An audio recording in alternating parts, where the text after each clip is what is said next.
Baie welkom by nog 'n episode van Maandagoggend Genade, wat vandag op 'n Sondag vrygestel word. Want ek is vandag 40 jaar getroud, maar ek het 17 jaar gelede opgehou om my huwelik te vier. Vandag raak ek so bietjie persoonlik en as ek kwesbaar.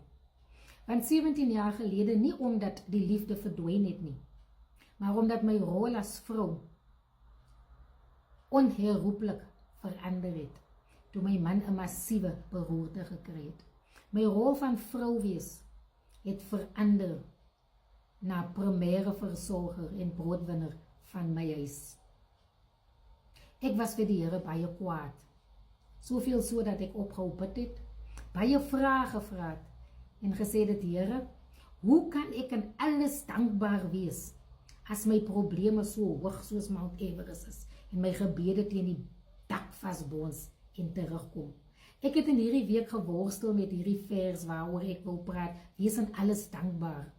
En vanoggend, toe die uitnodiging in die kerk kom, soos dit ons gewoonte in ons kerk is, almal wat vir jare die huweliksherdenkinge gepresteer het, moet vorentoe kom, toe kan ek met soveel dankbaarheid opstaan en vorentoe gaan. En weer besef dat ek my huwelik moet vier, want as mediese hulle sin gekry het, was ek nou 17 jaar 'n weduwee. Maar die Here se genade was vir ons genoeg. En daarom sê die woord van die Here, ons moet in alles dankbaar wees. In Thessalonisense en Filippense 3:13 sê hy, maar een ding weet ek maak my los van wat agter is en ek strek my uit na wat voor is. En daarom wil ek hierdie tema vandag gebruik, 'n stukkie hemel na die storm.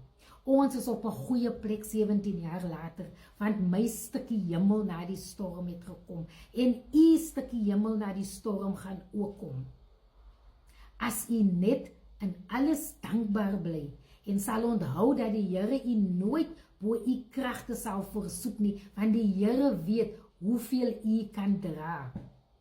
As my stukkie hemel na die storm kon kom, kan u sin ook.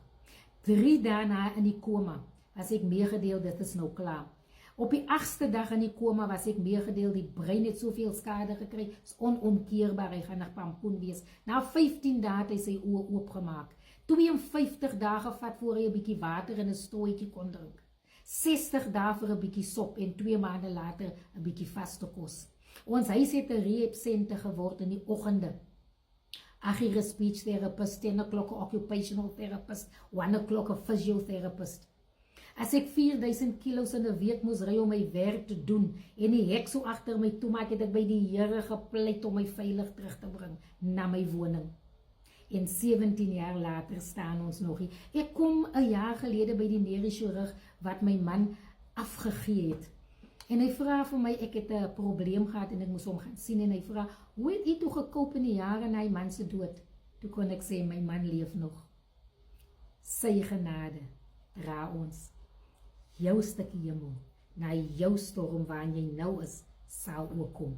Amen.